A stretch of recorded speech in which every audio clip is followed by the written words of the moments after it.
മത്സരത്തിന് അയച്ചവർ പറയുന്നു നിരവധി സിനിമകളുണ്ട്, പ്രത്യേകിച്ച് സ്ഥാനാർത്ഥി ശ്രീകുട്ടൻ, സ്കൂൾ ചലേഹം, 10 പോലുള്ള സിനിമകളുണ്ട്. നമ്മൾ മനസ്സിലാക്കിയ കാര്യം 100% കുട്ടികളുടെ സിനിമയ്ക്ക് അവാർഡ് കൊടുക്കാൻ വേണ്ടിയുള്ള പരിഗണനയാണ് ജൂറി നൽകിയത്. ഇന്നലെ പ്രകാശ് രാജ് അവിടെ കാര്യങ്ങൾ വിശദീകരിക്കുമ്പോഴാണ് ഞാനിത് മനസ്സിലാക്കുന്നത്. കാരണം ഞാൻ മന്ത്രിയായതിനു ശേഷം എടുത്തൊരു നിലപാടുണ്ട്. ജൂറി തയ്യാറാക്കുന്ന അവാർഡ് ആർക്കാണോ അത് മാധ്യമങ്ങളുടെ മുമ്പിൽ വെച്ചാണ് ഓപ്പൺ ചെയ്യുന്നത്. അത് ഇന്നലെയും അത് തന്നെ സംഭവിച്ചു. അതിനകത്ത് ആരാണെന്ന് ചോദിക്കാറുമില്ല, പറയാറുമില്ല. അതുകൊണ്ട് നിങ്ങളാരും അറിഞ്ഞിട്ടുമില്ല.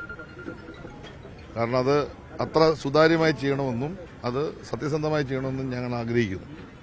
അതുകൊണ്ട് ഈ കഴിഞ്ഞ 5 വർഷത്തിനിടയിൽ പ്രഖ്യാപിച്ച ഒരു അവാർഡിൽ സംബന്ധിച്ച് ഒരു പരാതിയും ഉണ്ടായില്ലെന്നുള്ളത് നിങ്ങൾ ഒന്ന് എടുത്തു പറയേണ്ട കാര്യമാണ്. ഒരു പരാതി ഉണ്ടായിട്ടില്ല. ആ പരാതികളില്ലാതെ ഏറ്റവും മികച്ച ഒരു പ്രഖ്യാപനമാണ് ഇന്ന് നടന്നത്. പ്രകാശ് രാജ് ഇത് പറയുമ്പോൾ എനിക്കത് സ്ട്രൈക്ക് ചെയ്തു. സത്യമാണ്. കാരണം നമ്മൾ ഏറ്റവും കൂടുതൽ ഫോക്കസ് ചെയ്യേണ്ടത് നമ്മുടെ കുഞ്ഞുങ്ങളെയാണ്. അത് കഴിയുമ്പോൾ അദ്ദേഹത്തോട് ഞാൻ ചോദിച്ച് മനസ്സിലാക്കി. അപ്പോൾ 4 സിനിമകൾ ഈ വർഷത്തെ അവാർഡിന് വേണ്ടി വന്നിരുന്നു. അങ്ങ് ചോദിച്ച പോലെ 2 സിനിമകൾ അവസാന ലാപ്പിലേക്ക് എത്തി. അത് ലാസ്റ്റ് പരിഗണനയ്ക്ക് വേണ്ടി എത്തി. അത് നമ്മുടെ നിയമാവലി അനുസരിച്ച് നമ്മളതിന് കൃത്യമായ മുൻഗണന കൊടുക്കണമെന്നുള്ള നിയമം തന്നെയുണ്ട്. അപ്പോൾ അതനുസരിച്ച് അവസാനത്തെ വന്നു കഴിഞ്ഞപ്പോൾ ഒരു ക്രിയേറ്റീവായ ഒരു സിനിമയായി ആ 2 സിനിമയെ അവർ കണ്ടില്ല. ഒരു അവാർഡ് കൊടുക്കാൻ പറ്റുന്ന പാകത്തിലേക്ക് ആ സിനിമ എത്തിയില്ല എന്ന ഒരു വിലയിരുത്തൽ നടത്തുകയും അതിനെ സംബന്ധിച്ചിടത്തോളം ഖേദപ്രകടനം നടത്തിയിരിക്കുന്നത്. അവർ പറഞ്ഞിരിക്കുന്നത് മലയാളം പോലൊരു സംസ്ഥാനത്തെ അല്ലെ ഭാഷ വഴി നടത്തുന്ന സിനിമയിൽ നമ്മളെല്ലാ മേഖലയും സ്പർശിക്കുന്നുണ്ട്. ഇപ്പോൾ SC/STക്ക് നമ്മൾ പ്രത്യേക പ്രൊമോഷൻ കൊടുക്കുന്നുണ്ട്, സ്ത്രീകൾക്ക് നമ്മൾ പ്രത്യേക പ്രൊമോഷൻ കൊടുക്കുന്നുണ്ട്. ഇങ്ങനെല്ലാം ചെയ്യുന്ന ഒരു സ്റ്റേറ്റിൽ ആകെ വന്ന 137 ചിത്രങ്ങളിൽ 10% ക്വാളിറ്റി ഉള്ളത്. ഇത് ജൂറി പറയുന്ന കാര്യമാണ്. ഞാൻ കണ്ടിട്ടില്ല അതിനകത്തെ സിനിമയൊന്നും. അപ്പോൾ ജൂറിയാണ് വിലയിരുത്തിയത്. അതിന്റെ അർത്ഥം എന്താ? സിനിമയുടെ നിർമ്മിക്കുമ്പോൾ വളരെ ക്രിയേറ്റീവായിട്ട് വളരെ മൂല്യമുള്ള അവതരണമായി സിനിമയെ മാറ്റേണ്ടതായിട്ടുണ്ട് എന്നുള്ള ഒരു നിർദ്ദേശമാണ് അവർ വെച്ചിട്ടുള്ളത്. ആ നിർദ്ദേശം പറഞ്ഞ കൂട്ടത്തിൽ കുട്ടികളെ സത്യത്തിൽ മലയാള സിനിമ അതിന്റെ ഉള്ളടക്കത്തിൽ ഉൾപ്പെടുത്തി ക്രിയേറ്റീവായി കൊണ്ടുവരാൻ ശ്രമിച്ചില്ല എന്ന വിമർശനവും ഖേദവും പ്രകടിപ്പിച്ചിരിക്കുന്നു. സർക്കാർ ഈ കാര്യത്തിൽ ഇടപെടണം. രണ്ടാമതൊരു പറഞ്ഞ കാര്യം, സിനിമാ മേഖലയിൽ ഇപ്പോൾ സംവിധായകർ, ആ ഇൻഡസ്ട്രി പ്രവർത്തിക്കുന്ന പ്രൊഡ്യൂസേഴ്സ് അല്ലെങ്കിൽ മറ്റ് ആളുകൾ കുട്ടികളുടെ സിനിമയെ പ്രൊമോട്ട് ചെയ്യാൻ വേണ്ടി ബോധപൂർവ്വം ശ്രമിക്കണം. ഈ 2 കാര്യം അവർ പറഞ്ഞിട്ടുണ്ട്. അതുകൊണ്ട് ഞാനൊരു കാര്യം വ്യക്തമായി പറയാം. നമ്മളിപ്പോൾ SC/STക്ക് പ്രൊമോഷൻ കൊടുത്ത പോലെ, സ്ത്രീകൾക്ക് പ്രൊമോഷൻ കൊടുത്ത പോലെ ക്രിയേറ്റീവായിട്ടുള്ള സിനിമകൾ വന്നാൽ ആ സിനിമയെ ഗവൺമെന്റ് കൂടി വേണ്ടി വന്നാൽ സപ്പോർട്ട് ചെയ്ത് അടുത്ത ഒരു അവാർഡ് ദാനം വരുമ്പോൾ കുട്ടികളുടെ സിനിമ അവർക്ക് അവാർഡ് കിട്ടുന്ന തരത്തിലേക്ക് മാറ്റിയെടുക്കാനേ നമുക്ക് ഇനി കഴിയും. ആ കാര്യത്തിൽ നിലപാടെടുക്കും. ഞാൻ ബന്ധപ്പെട്ടവരുടെ യോഗം ഇന്നലെ തന്നെ ഞാൻ നിർദ്ദേശം കൊടുത്തിട്ടുണ്ട്. തിരുവനന്തപുരത്ത് ചെന്നാൽ ഈ സിനിമാ ഇൻഡസ്ട്രിയിൽ ബന്ധപ്പെട്ടവരുടെ യോഗം വിളിച്ചുകൂട്ടി ഇവര് ചൂണ്ടിക്കാണിച്ചിട്ടുള്ള കുറവുകൾ, അത് ഒരു കുറവല്ല, പല കുറവുകൾ അത് ചൂണ്ടിക്കാണിച്ചിട്ടുണ്ട്. ആ കുറവുകളെല്ലാം അവരുടെ ശ്രദ്ധപ്പെടുത്തിയിട്ട് നമുക്കതിനെ എങ്ങനെ രൂപാന്തരപ്പെടുത്താൻ കഴിയുമെന്ന് നടപടി ഉണ്ടാവും. കുട്ടികളുടെ സിനിമയ്ക്കായി പ്രത്യേക അവാർഡ് ഉണ്ടാവുന്നതാണ്. ഞാൻ പറയട്ടെ, ഞാൻ ബാലതാരങ്ങളുടെ കാര്യമാണ് ഞാൻ പറഞ്ഞത്. ആ പറഞ്ഞതിനകത്ത് അതിന് അവാർഡ് കൊടുക്കാൻ പറ്റിയ തരത്തിൽ ക്രിയേറ്റീവായിട്ടുള്ള ഒരു അഭിനയം അവർ കണ്ടില്ല, ജൂറി കണ്ടില്ല. അവരതിനകത്ത് സങ്കടപ്പെടുന്നുണ്ട്. അവർ ആ സങ്കടപ്പെടുന്നതിന്റെ ഭാഗമായിട്ടാണ് പറഞ്ഞേക്കുന്നത്. അപ്പൊ അതുകൊണ്ട് നമ്മളിപ്പോ നമ്മുടെ ഒരു കുറവായിട്ടൊന്നും ഒരുപാട് കാണണ്ട. നമ്മളത് പരിഹരിക്കുക. നമുക്ക് വിമർശനങ്ങൾ എന്തിനാ വിഷമിക്കുന്നത്? വിമർശനങ്ങൾ വരട്ടുന്നത് പ്രോത്സാഹനം. അതെ. ഇപ്പോ കഴിഞ്ഞ വർഷം പറയട്ടെ, കഴിഞ്ഞ വർഷവും കുട്ടികളുടെ സിനിമയ്ക്ക് അവാർഡ് ഉണ്ടായിരുന്നു, കുട്ടികൾക്ക് അവാർഡ് ഉണ്ടായിരുന്നു. ഈ വർഷം അത് വന്നില്ല എന്നത് നമുക്ക് എന്തെങ്കിലും ഒരു കുറവായിട്ടാണല്ലോ അവർ ചൂണ്ടിക്കാണിച്ചേ. അത് നമ്മുടെ പൊതുവായി നമ്മൾ സ്വീകരിക്കേണ്ട ഒരു പ്രശ്നമാണല്ലോ, പരിഹരിക്കേണ്ട ഒരു പ്രശ്നമാണല്ലോ. അത് നമ്മളെല്ലാവരും കൂടി ചേർന്ന് അങ്ങോട്ട് പരിഹരിക്കും. അതിന് സിനിമ ഇൻഡസ്ട്രിയിൽ ഈ പടം എടുക്കുന്നവരെ വിളിക്കും.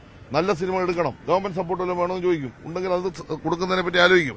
എന്തായാലും ഒരു കാര്യം ഞാൻ പറയാം, അടുത്ത അവാർഡ് വരുമ്പോൾ കുട്ടികൾക്ക് അവാർഡ് ഉണ്ടായിരിക്കും. അല്ല, ഈ കുട്ടികളുടെ സിനിമകൾ എടുക്കുന്നവർ വേണം വേറെ, കുട്ടി വേറെ, രണ്ടും രണ്ടല്ലേ. മിനിസ്റ്റർ, ഈ കുട്ടികളുടെ സിനിമകൾ എടുക്കുന്നവർ പലപ്പോഴും കുറെ കഷ്ടപ്പെട്ടിട്ടൊക്കെയാണ്. ഒരു നല്ല നിർമ്മാതാവിനെ ഒന്നും കിട്ടാതെയാണ് അവർ വളരെ പരിമിതമായ എന്താ നമ്മുടെ സിനിമ ഇൻഡസ്ട്രിയുടെ ഫോക്കസ് എന്താ? ഒരു പടം ഇറങ്ങി കഴിഞ്ഞാൽ എങ്ങനെയാണ് ആളുകൾ കണ്ടിട്ട് ലാഭത്തിൽ പോകണം. 100 കണക്കിന് പടമാണ് കേരളത്തിൽ ഇപ്പോൾ ഇറങ്ങുന്നത്, ചെറിയ കാര്യമല്ല. ഭൂരിപക്ഷം പടവും പരാജയപ്പെടുകയാണ്. അവിടെ കുട്ടിയോ പിന്നെ മുതിർന്നവരെയോ അല്ലെ ചെറുപ്പക്കാരെയോ നോക്കി സിനിമ എടുക്കാൻ ഭൂരിപക്ഷം തയ്യാറല്ല. അവിടെ ക്ലിക്ക് ചെയ്യുന്ന സിനിമകൾക്കാണ് താല്പര്യം. ഇപ്പം മമ്മൂക്കയ്ക്ക് അവാർഡ് കിട്ടി. മമ്മൂക്കയ്ക്ക് അവാർഡ് കിട്ടിയ കേരളം മൊത്തം ആളുകൾ കണ്ടുകൊണ്ടൊന്നുമല്ല, നമ്മൾ ഒന്നാന്തര സിനിമയാണ്. പക്ഷെ എത്ര പേര് കണ്ടു?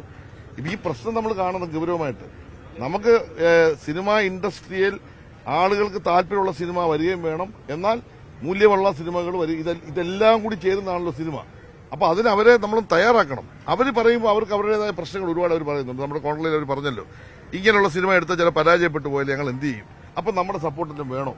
ഇതെല്ലാം നമ്മൾ ചർച്ച ചെയ്യണം. എന്തായാലും മൂല്യമുള്ള സിനിമ എടുക്കാൻ കഴിയുന്നവരാണ് കേരളത്തിലെ സംവിധായകർ, കേരളത്തിലെ ഇൻഡസ്ട്രിയിലുള്ളത്.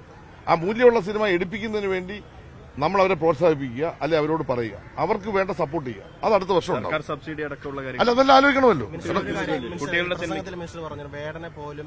ഞങ്ങൾ സ്വീകരിച്ചു. വേടൻ സ്വീകരിക്കാൻ പറ്റാത്തവരായിരുന്നു. സ്വീകരിക്കുന്ന പറഞ്ഞാൽ വേടനെ പോലെ ഒരാളിനെ സ്വീകരിക്കേണ്ട കാരണം എന്താ? അത് നിങ്ങൾ വളരെ വിവാദമാക്കുക. മലയാളത്തിലെ ഈ എഴുത്തുണ്ടല്ലോ, മറ്റേ ഗാന രചനാ രംഗത്ത് വേടം പറഞ്ഞ വാക്കാണ് ഞാൻ പറഞ്ഞത്. അതായത് ഒരുപാട് പ്രഗത്ഭരായ ആളുകൾ നിലനിൽക്കുന്നത് വേടനെ തന്നെ പറഞ്ഞു, ഞാൻ പറഞ്ഞതല്ല. ഉടനെ അതിനെ വേറെ ട്വിസ്റ്റ് ചെയ്തത്. അങ്ങനെയുള്ള ആളുകൾ 100 കണക്കിനുള്ളപ്പോൾ നല്ല ഒരു കവിത എഴുതിയ വേടനെ ഞങ്ങൾ സ്വീകരിച്ചെന്ന് പറഞ്ഞാൽ ഞങ്ങളെല്ലാം ജൂതി സ്വീകരിച്ചു. അത് സ്വീകരിക്കാനുള്ള മനസ്സ് ഗവൺമെന്റ് ഉണ്ടെന്നാ പറഞ്ഞത്. അല്ല ഉടനെ നിങ്ങൾ ട്വിസ്റ്റ് ചെയ്യാതെ.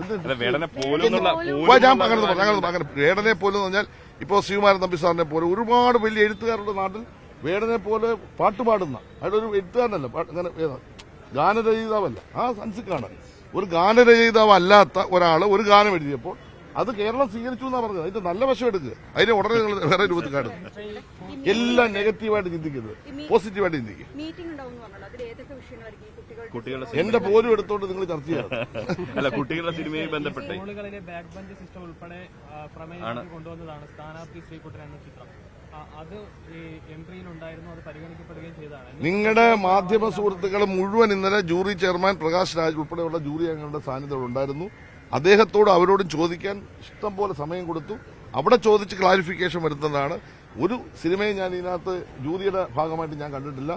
ഞാൻ അതിനകത്ത് അവാർഡ് വിധികർത്താവല്ല. അവര് കണ്ട് അവർ വിധി പ്രഖ്യാപിച്ചു. അത് സത്യസന്ധമായി നാട്ടുകാരോട് പറഞ്ഞു. ഈ വർഷം തന്നെ പരിഹരിക്കാൻ എന്തെങ്കിലും നടപടി ഉണ്ടാവും? ഉറപ്പായിട്ടും ഞാൻ പറഞ്ഞില്ല. ഞാൻ തിരുവനന്തപുരത്ത് നിന്ന് കഴിഞ്ഞാൽ ഈ ഇൻഡസ്ട്രിയുടെ പ്രധാനപ്പെട്ടവരെ വിളിച്ചിട്ട് ഈ കുട്ടികളുടെ ഇഷ്യൂ ചൂണ്ടിക്കാണിച്ചത് ഗൗരവമായി തന്നെ എടുത്തിട്ട് എങ്ങനെ പരിഹരിക്കാൻ കഴിയുമെന്നതിനെ കുറിച്ച് ചർച്ച ചെയ്യും. പ്രസംഗത്തിൽ പറഞ്ഞൊരു പരാമർശം സംസ്ഥാന താല്പര്യമാണ് നമ്മൾ സംരക്ഷിക്കേണ്ടത് പറഞ്ഞു. അപ്പോൾ കേന്ദ്രം ഈ രാഷ്ട്രീയം ഒളിച്ചു നടത്തുകയാണെങ്കിൽ നമ്മൾ സൂക്ഷിക്കേണ്ടേ? രാഷ്ട്രീയമൊന്നുമില്ല ഇവിടെ. പിന്നെ മാർക്കറ്റ് ഉണ്ടാക്കുന്ന എന്ത് രാഷ്ട്രീയം? പൊതുവായി പറഞ്ഞ കേന്ദ്രം തരുന്ന പൈസ കേന്ദ്രത്തിൽ ഇവിടുന്ന് കൊണ്ടുവന്ന പൈസ ആണെന്ന്. നിങ്ങൾ ഇന്ന് കേന്ദ്രം എന്ന് പറഞ്ഞാൽ അവിടെ തേങ്ങ കേട്ട പൈസ ഒന്നുമില്ല. ഈ സംസ്ഥാനത്ത് നിന്ന് ടാക്സായി കൊണ്ടുവന്ന പൈസയിൽ ഒരു വിഹിതം ഇങ്ങോട്ട് തരിക, അത് വാങ്ങിച്ചെടുക്കുക എന്നുള്ള ഉത്തരവാദിത്തം സ്റ്റേറ്റിനുള്ളത്. ആ ജോലിയാണ് ഞങ്ങൾ ചെയ്തുകൊണ്ടിരിക്കുന്നത്. അതുകൊണ്ട് കേന്ദ്രത്തോട് രാവിലെ ഉച്ചയ്ക്കും വൈകിട്ട് വഴക്കുണ്ടാക്കാൻ പറ്റുമോ? അവര് തരേണ്ട പൈസ തരുന്നുണ്ടോ അത് ഞങ്ങൾ നോക്കും. ഫിഷറീസ് ഡിപ്പാർട്ട്മെന്റിനെ സംബന്ധിച്ചിടത്തോളം കേന്ദ്ര ഗവൺമെന്റ് മുമ്പിൽ സബ്മിറ്റ് ചെയ്തിട്ടുള്ള പദ്ധതികൾക്ക് അംഗീകാരം തരുന്നുണ്ട്. അതിന്റെ ഭാഗമായിട്ടാണ് ഇവിടെ 50% തുക മാർക്കറ്റ് അവർ 50% സ്റ്റേറ്റ് ഇട്ടു. അത് കേന്ദ്രമായിട്ട് ദിവസം വഴക്കുണ്ടാക്കേണ്ട കാര്യമില്ല. നയപരമായ പ്രശ്നങ്ങളിലല്ല വിഷയം, രാഷ്ട്രീയ പ്രശ്നങ്ങളാണ് വിഷയം. രാഷ്ട്രീയമായി കേന്ദ്രത്തിലെ BJP ഗവൺമെന്റ് ഒരു നിലപാടും ഞങ്ങൾ യോജിക്കുന്നില്ല. ആ രാഷ്ട്രീയത്തിനെതിരായിട്ട് ഞങ്ങൾ നിലപാട് സ്വീകരിക്കും. ഒപ്പം കേരളത്തിന്റെ വികസനത്തിൽ അവരോടൊപ്പം സഹകരിച്ചു പോകണമെന്നുള്ള നിലപാട് തന്നെയാണ് ഞങ്ങൾക്കുള്ളത്. എന്താ വ്യത്യാസം?